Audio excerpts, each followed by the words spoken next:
வேலூர் என்றாலே ஒரு வீரம் விளைந்த மண். எப்படி இராணுவத்திற்காக உழைப்பவர்கள் அதிகமாக இருக்கும் மாவட்டம் தமிழ்நாட்டிலே வேலூர் மாவட்டம். அதனால் முதலில் அவர்களுக்கு ஒரு நன்றி தெரிவித்துள்ளோம். இந்த சிந்தூர் வெற்றி ஆபரேஷன் சிந்து வெற்றிக்காக ராணுவ வீரர்களுக்கு ஒரு மரியாதை நிமித்தமாக எழுந்து நின்று அண்ணன் உற்சாகம் ஒரு கைத்தட்டல் கொடுப்போம். வீடியோ எடுக்கலாம் எல்லாரும். ஏன்னா அவர் இல்லை என்றால் நாம் இங்கே இருக்க முடியாது. இரவு பகலாக அவர் நமக்காக உழைத்துக் கொண்டிருக்கார்கள். அதனால் அவர்களுக்கு ஒரு வீர வணக்கம் செலுத்துவோமாக. நன்றி, வணக்கம். மதிப்புக்கும் மரியாதைக்கும் உரிய நமது வாரா சங்க தலைவர் பாலுசார் ஐயா அவர்களுக்கும் மற்ற உறுப்பினர் செயலாளர் மற்றும் மறுபடியும் அமர்ந்திருக்கும் ஜோதிட சகோதரர்களுக்கும் ஜோதிட சகோதரிகளுக்கும் எனது முதற்கண் வணக்கத்தை தெரிவித்துக் கொள்கிறேன். முதலில் நான் எப்பவும் பேசுவதென்றால் ஒரு கேள்வி வச்சு தான் பேசுவேன் நான். அதனால் இன்றைக்கி ஒரு கேள்வி வைத்துவிட்டு அப்படியே ஒரு சில வார்த்தைகளை உங்களுக்கு நான் சொல்ல போகிறேன். அதாவது நம்மக்கிட்ட கஸ்டமர் வருவாங்க ஜாதகம் பார்க்கறதுக்கு. நிறைய வம்பு வழக்கு கேஸ் போட்டு வருவாங்க. ஐயா இது எப்போ முடியும், இதுக்கு என்ன வழி என்று அந்த கேஸுக்காக கேட்பார்கள். அதற்கு நான் என்ன சொல்ல வருகிறேன் என்றால், ஒரு 1200 ரூபாய் ஒரு ஜோதிட கையில் கொடுத்தா உங்கள் கேஸ் முடிஞ்சு போச்சு. எப்படி 1200 ரூபாய் கொடுத்தீங்களா எப்படி கூட கேஸ் எத்தனை வருஷமாக இருக்கட்டும் கேஸ் முடிஞ்சு போயிடும். 1200 மட்டும் போதுங்க ஐயா. அந்த ஜோதிடர் யார்? ஆமாம், அந்த ஜோதிடர் யார் என்றால் அவர் இங்கே இருக்கிறார். இந்த அறையில் இருக்கலாம், இந்த மேடையில் இருக்கலாம், பாலையாவாக இருக்கலாம், இல்லை இந்த அறையில் அமர்ந்திருக்கும் இந்த சிவலிங்க எது என்னது இருக்கலாம், யார் வேணாலும் இருக்கலாம். அந்த ஜோதிடர் இங்கே இருக்கிறார். அவர்கிட்ட 1200 ரூபா கொடுத்துக்கலாம், கேஸ் முடிஞ்சு போகுதுங்க. அவர் யாருன்னு தெரிஞ்சுக்கணுமா? எத்தனை பேர் தெரிஞ்சு ஆவலர் கை தூக்கும் பார்க்கலாம். இங்கே இருக்கிறார் ஆவலர். அவ்வளோதானா? குறைவாக தான் இருக்கீங்களா? அப்போ உங்களுக்கு குறைவாக இருக்கிறதுனால என் ஃபோன் நம்பர் சொல்கிறேன், நீங்கள் உங்களுக்கு மட்டும் சொல்லிடுறேன், கேட்டுக்குங்க. எல்லாரோட இங்கே சொல்லுவான். குறைஞ்ச ஆளாக இருந்தால் ஃபோன் நம்பர் சொல்லிடுறேன். 8825320888 கேட்டுக்கலாம், உங்களுக்கு மட்டும் சொல்லிடுறேன். ஓகேங்களா? எல்லாரும் என்ன கடைசியில் அந்த ஜோதி யாருக்கு இருக்கிறாருன்னு நான் சொல்லி விடுகிறேன். இதான் முதல் கேள்வி. ஓகே, அடுத்தபடியாக நம்ம ஐயா என்னங்க ஐயா 8825532088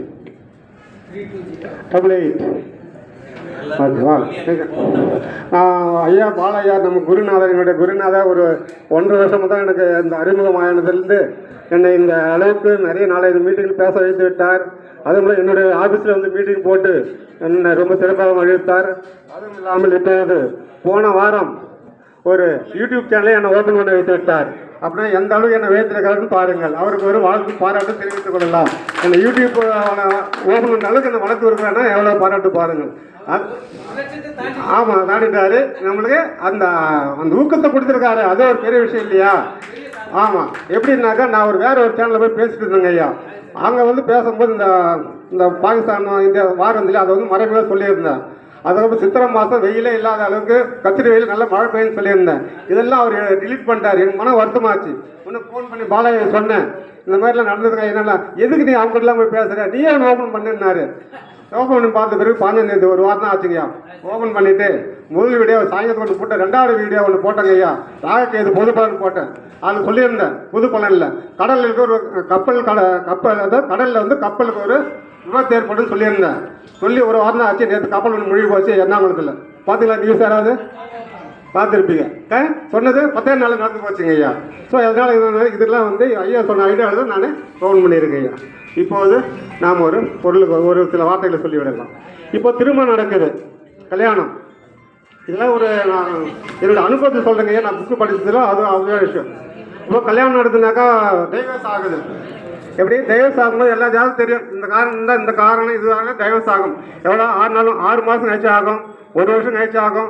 ஏன் 50 வயசுல டைவர்ஸ் ஆகுது, வேற பேர்த்து கூட டைவர்ஸ் ஆகும். இருக்குதா இல்லையா? ஆனால் இப்போ நான் அந்த சப்ஜெக்ட் வரல.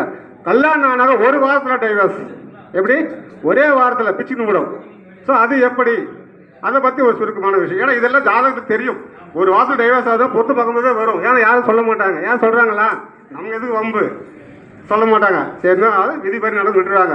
ஒரே வாரத்தில் இப்போ கல்யாணம் ஆகுதுனாக்கா மாப்பிள்ளை பொண்ணு வீட்டுக்கு போகிறான்னு வச்சுக்கோ. பொண்ணு மாப்பிள்ளை கிட்ட போவோம். அவன் பையன் என்ன பண்ணால் விலைக்கு போவான். ஒரு நாள் பார்க்கும் 2 நாள் பார்க்கும். அப்படியே விலைக்கு போயிட்டே இருக்கும்போது 4 நாள் ஆகும். உடனே 4 நாள் 5 நாள் ஃபோன் பண்ண வீட்டுக்கு, அப்பா அம்மா ஃபோன் பண்ணி என்ன கூட்டு போறீங்களா, நான் தூக்கி மட்டும் சாப்பிட்டுமான்னு வீடு வச்சுட்டு ஓடி வராங்க அப்பா அம்மா. என்னடா வந்து என்கொயரி பண்ணாங்க, அவங்க ஆணுமே இருக்காதுங்க. எப்படி ஆணுமே இருக்காது, எவ்வளோ நாள் தாக்கக்கூடிய மேக்சிமம் ஒரு வாரத்துக்கு மேலே இருக்காது. அங்கே பிரிஞ்சு போதா அப்படின்னாங்க போது தோராயமாக ஒரு எக்ஸாம்பிளா சனிக்கு 5 மாந்தி இருந்தால் இது நடக்கும். எப்படி சனிக்கு 5 மாந்தி இருந்தால் இது வாய்ப்பு இருக்குதுங்க ஐயா. சரி, அடுத்தது ஒரு அதே மாதிரி ஒரு வாரத்துக்கு மாதிரி பிரிஞ்சு போகிறானாக்கா அந்த பொண்ணு ஏற்கனவே லவ் பண்ணியிருக்கலாம் இல்லையா. அந்த பொண்ணு அதே மாதிரி அந்த பொண்ணு வந்து வீட்டுக்காரங்கிட்ட வீட்டுக்காரர் வந்து அந்த பொண்ணை தொட போகிறான்னு வச்சுக்கோ. அந்த பொண்ணு அப்போ எனக்கு தொடாத, ஒரு 3 நாளைக்கு வெயிட் பண்ணு அப்படின்னும். சரி 3 நாள் வெயிட் பண்ண சொல்லுது பொண்டாட்டின்னு சொல்லி அவனும் வெயிட் பண்ணி பார்ப்பாரு. சரி போனால் பண்ணு 2 நாள் 3 நாள் 4வது நாளாக போனால் அவன் லவ் பண்ணுற பையனை வர வச்சு ஓடி போடும். எப்படி 4வது நாள் லவ் பண்ணுற பையனை வர, அது ஏன் முதல்ல போயிருக்கலாம், போக மாட்டாங்க. எல்லாம் செலவு வச்சு கத்திரி வச்சு கல்யாணம்லாம் பார்த்துட்டு 4வது நாள் ஓடி போயிடும். இதுவும் ஒரு வாரத்துக்கு நடக்குது கல்யாணம் ஆனால். இதுவும் ஜாதகம் தெரியும், யாரும் சொல்ல மாட்டாங்க. இதே எப்படின்னா கோச்சார செவ்வாய் ஜென்ம செவ்வாய் புதன் 8ஆம் பார்வை பார்த்தா இது நடக்க வாய்ப்பு இருக்கிறது. சரிங்களா. அடுத்து இன்னொன்று பார்த்தீங்கன்னாக்கா இதுவும் ஒரே வாரம் தேவஸ்தாகத்து பொண்ணு ஜாதகம் பையன் ஜாதகம் பாருங்க. பொண்ணு ஜாதகத்தில் செவ்வாய் என்ன வீட்டில் இருக்குதோ அதே வீட்டில் ஆண் ஜாதகம் சனி இருந்தால் ஒரு வாரம் கீரும் இல்லை மாதிரி இருந்துட்டு ஒரே வாரத்தில் ஃபோன் பண்ணி அம்மா நீ வந்து கூட்டு முறையில் நான் போல் டெஸ்ட் போட்டுமா, எனக்கு இங்கே தாங்க முடியல குடும்பம் அப்படின்னு ஒரே வாரத்தில் டைவர்ஸ். ஸோ இதெல்லாம் வந்து நம்மளுக்கு ஒரு எடுத்தோடனே பார்த்தோன்னே ஒரு அறிகுறியாக செய்தால் நம்ம எடுத்துக்கலாம். சரி, அடுத்து வந்து பார்த்தோம்னாக்கா நமக்கு இந்த நம்ம கோயிலெலாம் போக சொல்கிறாங்க இல்லையா, நம்ம பிறந்த நேரத்தில் போனால் நல்லது அப்படின்னு சொல்லுவாங்க எல்லாருமே. ஸோ அதோட இன்னொன்று ரகசியம் என்னென்னா அந்த நட்சத்திரத்தோட ஒரு நட்சத்திரம் சுத்தமாக அப்போனாக்கா நம்ம என்ன நட்சத்திரம் பிறந்திருக்கிறோமோ அது 19ஆம் நட்சத்திரம். நீ கோயிலுக்கு போய் பாருங்க, வெற்றி நிச்சயம். அப்போ 19 என்ன நட்சத்திரம் வரும், நம்ம நட்சத்திர அதிபதியுடைய நட்சத்திரம் தான் அதுவும் வரும். இப்போ உதாரணமாக பூரா இது பரணி நட்சத்திரம் பிறந்துக்கிறான்னு வச்சுங்க, ஒருத்தர் அவருடைய நட்சத்திரம் பிறந்து அது அதிபதி யார், சுக்கிரன். பரணி நட்சத்திரம் 19 நட்சத்திரம் பூராட வரும். பூராடது 19 பூரம் வரும். பூரத்துக்கு 19 பரணி. அப்படியே அந்த ரத்தத்திலே சுற்றுவாங்க பாருங்க, அதே நட்சத்திரம் தான் வரும். சுற்றி சுக்கிரன் நட்சத்திரத்திலே அது 19 வந்துனே இருக்கும். அப்போ 19 வரும். அப்போ என்ன ரகசியம் தான், வெற்றிக்கு வெற்றி. நம்ம நட்சத்திரம் வெற்றி, அதோட மிக வெற்றி 19 நட்சத்திரம் அதே நட்சத்திரம் வரும். இது ஒரு சூட்சமம். இதை நீங்கள் கையாண்டு பாருங்க, கண்டிப்பாக வெற்றி நிச்சயம். அடுத்து பார்த்தோம்னாக்கா நம்மளுக்கு இந்த நம்மளுடைய ஒரு சில நட்சத்திரத்தில் பார்த்துட்டோம், தெய்வ 2 பாய் தான் சொல்ல வந்தேன் நான், ஏன்னா அதுவும் டைம் எடுத்துக்க முடியல. ஸோ முதல்ல நான் சொன்னேன் இல்லை அந்த ஜோசியர் யார் இருப்பாருன்னு, அந்த பாயிண்ட் சொல்லி நான் முடிச்சுக்கிறேன்.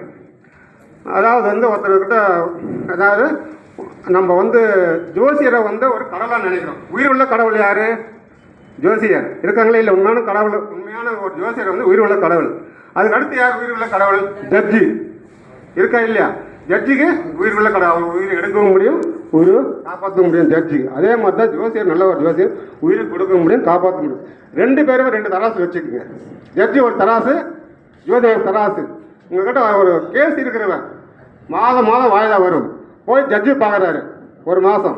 அதே நாளில் வந்து அதே மாதம் ஒரு ஜோசியரை பாரு, ஐயா இந்த மாதம் எப்போ 100 ரூபா கொடுத்துட்டு வாங்க.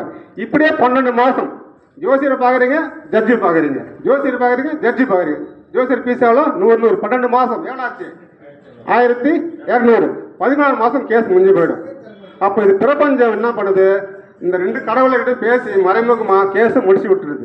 இப்போ சொல்லுங்க, ஜோசியர் யார், இங்கே இருக்கிறீங்களா, எல்லாரும் ஜோசியர் தானே, அந்த கடவுள் எல்லாம் நீங்கள் தான். நீங்கள் ஸோ ஒரு உண்மையான ஜோதிடர். இந்த மாதிரி 12 முறை அவர் வந்து பார்த்தா நான் கேஸ் முடிஞ்சு விடும். இது ப்ராக்டிக்கலாக நடந்திருக்கு, அதை வச்சு நான் உங்களுக்கு சொல்கிறேன். நன்றி, வணக்கம், வாழ்த்துக்கள்.